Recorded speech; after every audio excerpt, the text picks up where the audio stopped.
हाय दोस्तों, नमस्कार। मैं हूं हिमांशु श्रीवास्तव। आप देख रहे हैं हिमांशु अवधी कविता। तो हमारा एक नया कविता आ गया है, जुलाई महीना धान रोपाई। तो हमारे इस कविता का आप आनंद लीजिए और हमारे चैनल को लाइक करिए, शेयर करिए और सब्सक्राइब करते रहिए। तो चलिए हम इस कविता का शुरुआत करते हैं। मई महीना बीता भैया जून जुलाई आवत बा। मई महीना बीता भैया जून जुलाई आवत बा और धान रोपाई के डर हमका खूब सतावत बा। और लगा 4 दिन हमका आपन खेत भरावे माँ, लगा 4 दिन हमका अपन खेत भरावे माँ।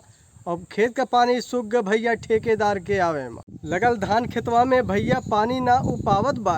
लगल धान खेतवा में भैया पानी ना उपावत बा और सूखे लाग खेतवा भैया उजरौटी आवत बा। और सींचत रहन सब खेतवा आपन, कोई रहा ना खाली में।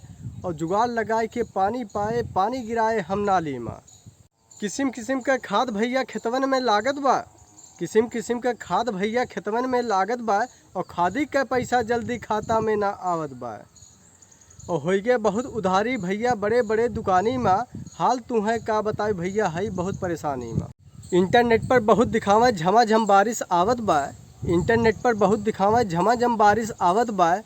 और बारिश होए बस इंटरनेट तक धरती तक ना आवत बा। और का बताई भैया हम पड़ा है ऐसन सासत माँ। का बताई भैया हम पड़ा है ऐसन सासत माँ।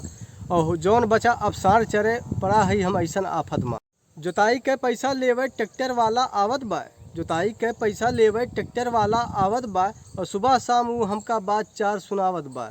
और पैसा जौन रहा भैया सब लग गए खादी माँ। पैसा जौन रहा भैया सब लग गए खादी माँ। और पैसा हमरे ना बा भैया लिहा अब तू बादी माँ। दोस्तों, अगर हमारा वीडियो अच्छा लगा हो तो हमारे चैनल को लाइक करिए, शेयर करिए और सब्सक्राइब करते रहिए। तो हम फिर मिलते हैं एक नए वीडियो में और एक नए कविता के साथ। नमस्कार।